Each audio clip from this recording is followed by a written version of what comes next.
រៀនពីហ៊ុនសែនដើម្បីជោគជ័យមេរៀនទី10ហ៊ុនសែនងើបមួយវាយមួយ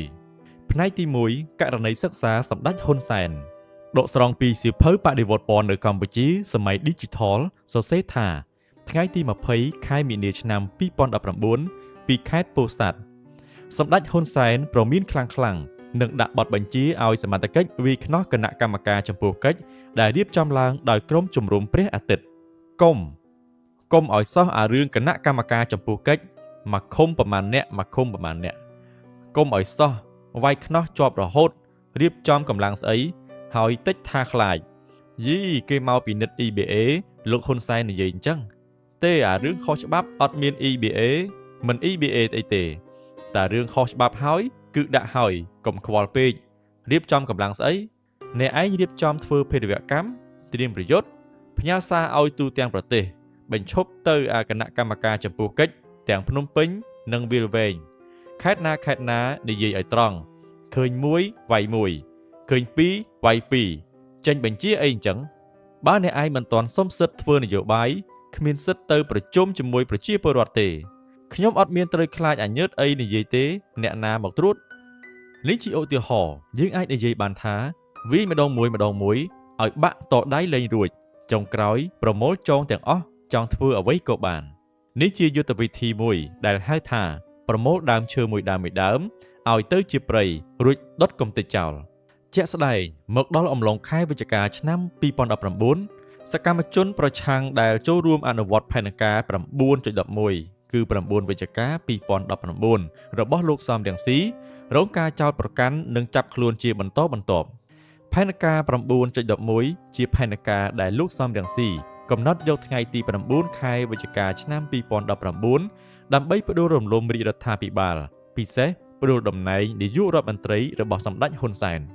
តែក្រោយពីផែនការនេះបរាជ័យសម្ដេចហ៊ុនសែនក្នុងស្មារតីបង្រួបបង្រួមជាតិក៏បានទទូចឲ្យសមត្ថកិច្ចបញ្ឈប់ការចាប់ខ្លួនតុលាការបញ្ឈប់ការចោទប្រកាន់អ្នកដែលរងការចោទប្រកាន់ហើយគូបន្តនីតិវិធីដើម្បីឈានទៅបញ្ចប់ទោសជាដើម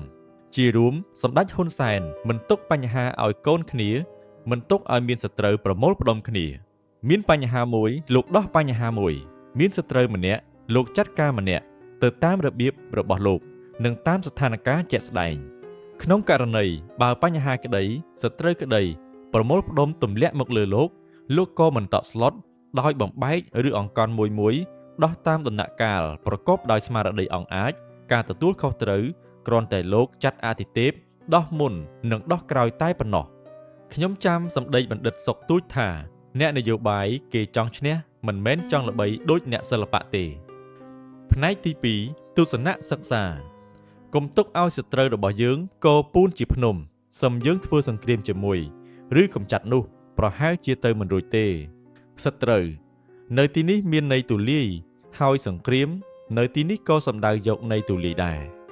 សត្រូវសំដៅផងដែរបញ្ហាឧបសគ្គកម្លាំងសង្កត់ផ្សេងការប្រកួតប្រជែងនានាចំណែកពាក្យសង្គ្រាមក៏ផ្ដោតយកផងដែរការដាក់ចេញដំណោះស្រាយសម្របសម្រួលការតទល់ការពារខ្លួនក្នុងក្របខ័ណ្ឌណាមួយ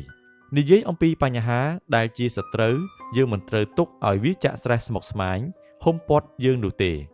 ពោលគឺត្រូវដោះស្រាយចាត់ការបន្ទាន់តាំងពីកើតមួយដំបូងកុំទុកឲ្យមានពី3កុំមើលស្រាលបញ្ហា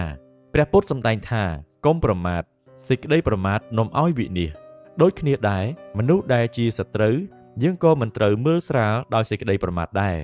ពោលគឺត្រូវសម្របសម្រួលដោះស្រាយដោយសិល្បៈក្នុងពេលមានសត្រូវមិនត្រូវបង្កើតនិងបង្កើនសត្រូវទេពោលគឺត្រូវបង្កើតមិត្តបង្កើនមិត្តបំបត្តិសត្រូវដោយធ្លាប់បានលើកឡើងហើយថាពីដើមឈើមួយដើមឲ្យទៅជាព្រៃកុំធ្វើពីព្រៃទៅជាដើមឈើមួយដើមឲ្យសោះជាការពិតយើងមិនរស់នៅនិងមិនធ្វើការដាច់ដោយឡែកតែម្នាក់ឯងទេមនុស្សក្នុងសង្គមមិនសុទ្ធតែល្អនឹងយើងគ្រប់គ្នានោះដែរដូច្នេះតម្រូវឲ្យយើងចេះមើលនិងដឹងមុនខ្លះដែរតែចាំថាកុំបៀតបៀនគេខ្ញុំមើលរឿងភាគបុរាណចិនចាំទស្សនៈមួយថាគំនិតបៀតបៀនគ្មានតែគំនិតប្រុងប្រយ័ត្នត្រូវតែមាននិយាយអំពីការងារក៏ដូចគ្នាមិនត្រូវទុកឲ្យកោដូចភ្នំទើបខំយកមកធ្វើនោះឡើយអ្នកនឹងធ្វើមិនទាន់សភាពការគុណភាពដែលអ្នកធ្វើក៏មិនបានល្អ ព ពេលដែលអ្នកឃើញការងារច្រើននឹងនាំឲ្យអ្នកធុញទ្រាន់ទៅជាខ្ជិលធ្វើទៅវិញម្យ៉ាងខ្លាចក្រែងអ្នកទ្រោលមិនរួចគឺបាក់កម្លាំងប៉ះពាល់សុខភាពក៏មានចូលចាំពាក្យចាស់ការងារត្រូវធ្វើឲ្យហើយកុំទុកឡើយចាំថ្ងៃស្អែកពាក្យដំណាលមួយទៀតថា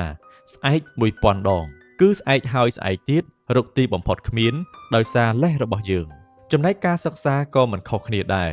ភាគច្រើនដែលធ្លាប់ជួបប្អូនអ្នករៀនតែងតែទុកមេរៀនឲ្យកោច្រើនឡើង